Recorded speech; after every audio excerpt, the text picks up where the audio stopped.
Clara Macedo is a middle-aged woman looking for a job as a nanny. In the opening scene, she arrives at Anna's home for an interview. It is revealed that Anna is pregnant with a child, but she has no immediate family members to take care of her. So, she wants Clara to stay at the apartment at all times. The latter agrees right away, but when the interview commences, her responses aren't that good. It's evident that she doesn't have any experience in taking care of babies. This disappoints Anna slightly, but she decides to give the woman a chance. As they are talking, Anna suddenly gets a sharp pain in her stomach and starts to panic. She fears that she is going to pass out, but Clara quickly springs into action and uses a shoulder-rubbing technique that eases her pain. This finally impresses Anna, and she announces that Clara has secured the job. She also gives the woman a house tour, saying she can eat whatever she wants at any time. From the very next morning, Clara gets to work and does all her tasks diligently. She cares for the house as if it is her own. In the evening, while cleaning Anna's room, she discovers a pistol in a drawer. However, Clara puts it back and doesn't think much of it. Several days go by, during which the two get closer and start living like best friends. Clara helps Anna with everything and never leaves her side. They even go to the hospital together for Anna's monthly checkup. The doctor claims that the baby is a boy and is perfectly healthy, much to her delight. A few days later, Clara walks up to Anna drinking and dancing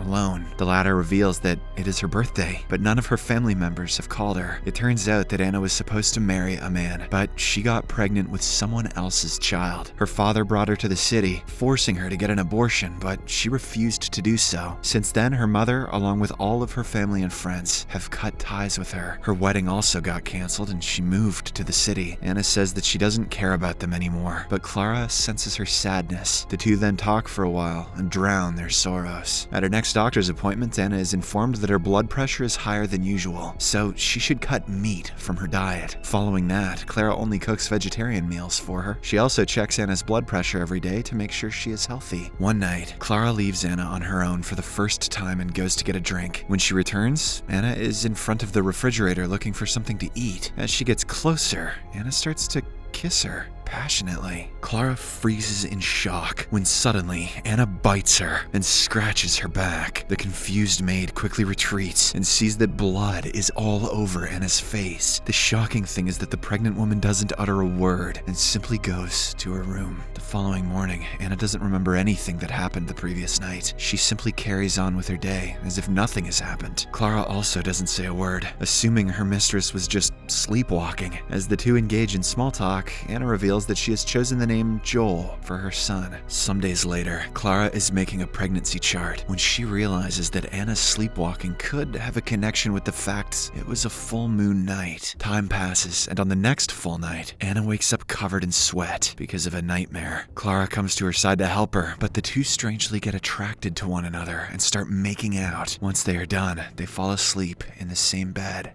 At midnight, Anna abruptly opens her eyes, which have turned light brown. She gets up and starts to sleepwalk again. This time, Clara doesn't stop her. Instead, she follows her outside. Anna slowly exits the house and walks through the streets. She only comes to a halt when she sees a cat in front of her. What she does next makes Clara screech in terror. Anna attacks the cat and devours it alive. The next morning, she once again doesn't remember a thing and acts as if everything is fine. But Clara knows that she is dangerous and can pounce at any time. So, in order to keep Anna at bay, she cuts her palm and pours blood into her breakfast. The pregnant mistress devours the dish in an instant, claiming it is delicious. She appears to be drawn towards flesh and blood. After a while, Clara finally brings up Anna's sleepwalking habit and reveals that she attacked her last month. This makes Anna burst into tears, so Clara decides to not talk about the cat. She then explains that these things are common during pregnancy and it will eventually go away. I don't know about that one. At night, Clara pours flour around Anna's bed so that she can know if she sleepwalks. But to her delight, she wakes up in the morning and notices that the flour hasn't moved. Clara is now sure that Anna doesn't have any sleep disorder and she only sleepwalks on full moon nights. Later that day, the two sing a lullaby together. As they talk, Anna opens up about the father of her son. She was on vacation last year when she met a man named George. She instantly felt drawn to him, and at the end of the night, went on a drive with him. The two got intimate with each other, but the next morning, she woke up alone in the car. While looking for George, she saw a pair of glowing eyes in the dark. Curious, George? Scared, she shot at the creature with a pistol she found in George's car. It ran away to the woods, and she returned home. After finding out that she is pregnant, Anna went back to look for him, but no one in the town knew who George was. Eventually, she gave up and returned home. As Anna finishes up her story, she becomes emotional, so Clara comforts her once again. Following this, we are taken to the next full moon night, where Anna suddenly starts whimpering in pain because of a terrible cramp. Clara quickly calls the doctor, but before she can explain the situation, Anna's baby tears her stomach apart and emerges from it. The impact causes Anna to die instantly. Clara is in shock and doesn't know what she should do. She looks at Anna's limp body and then at the boy she just gave birth to. It is clear that the infant isn't a human being, but a werewolf that has killed its own mother. Horrified, Clara brings out the pistol, but she cannot bring herself to shoot the infant. Since she cannot stay at the house either, she takes the kid with her and runs away from there. At first, Clara plans to throw the werewolf in a ditch, but then her maternal instincts kick in and she decides against it. Instead, she brings him to her old house, declaring him her son. The movie then jumps to 7 years later. Clara has named the boy Joel, as per his biological mother's wish. To suppress his werewolf urges, she has never fed him any kind of meat. Clara also loves him like her own son and is living a happy life. However, on every full moon night, she locks him in a secret room with his hands chained to the wall. The following day, Joel always has a body full of hair and long nails like a werewolf, but they shave everything off and pretend like nothing happened. They have kept this a secret from the rest of the world. Yet, the kid is curious by nature. He always asks Clara about his biological mother, but Clara dismisses the matter, saying that she found him by a river. One day, Clara has to leave for urgent work, so she asks her landlady, Amalia, to babysit Joel for the day. Unfortunately, the innocent woman notices that Joel is skinny, so without asking anyone, she makes him chicken. The boy consumes it without any hesitation, despite the fact that he is having meat for the first time. When Clara returns home at night, she shockingly sees Joel with a picture of Anna. He apparently found it in her belongings and is now questioning her about the person in the picture. Clara nervously makes excuses, saying that she was about to tell him the truth. She then reveals that Anna is his mother, who died while giving birth. Hearing this, Joel becomes upset as he was lied to for this long. Unlike his usual nature, he then starts getting aggressive and yells at her. "I don't want to go to my room."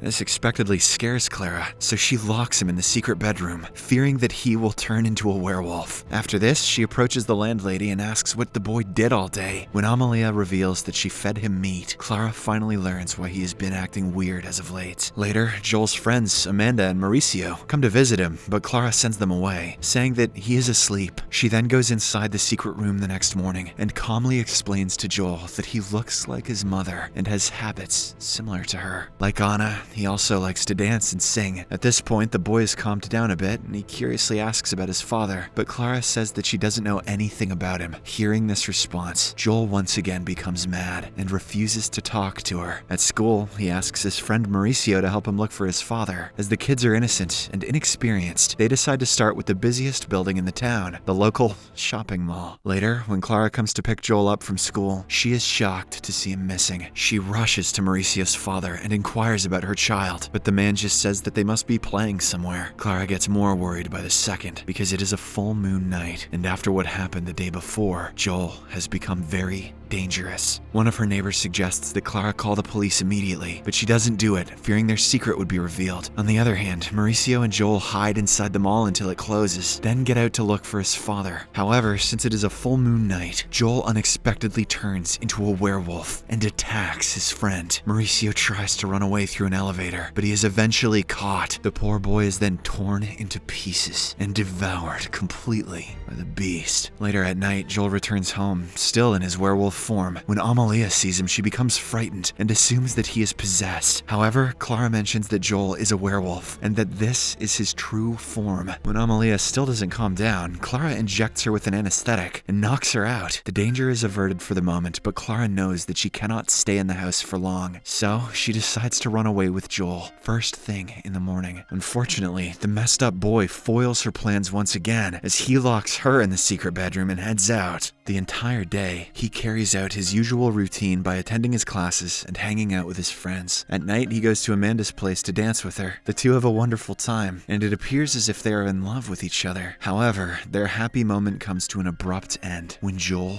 begins to transform. At the same time, Clara is finally freed by a stranger. She runs to get her son and finds him about to attack Amanda. Without any hesitation, Clara shoots the werewolf in the leg and brings him back home. However, as she's dressing his wound, several angry locals surround the house. They have learned that the boy is a werewolf and that he is the one who took Mauricio's life. As the locals bang on their door, Clara and Joel hold hands, preparing to face them together. The movie ends as Joel lets out one final howl. Subscribe for more videos like this, turn on notifications, and leave a like to help the channel out. Thank you for watching.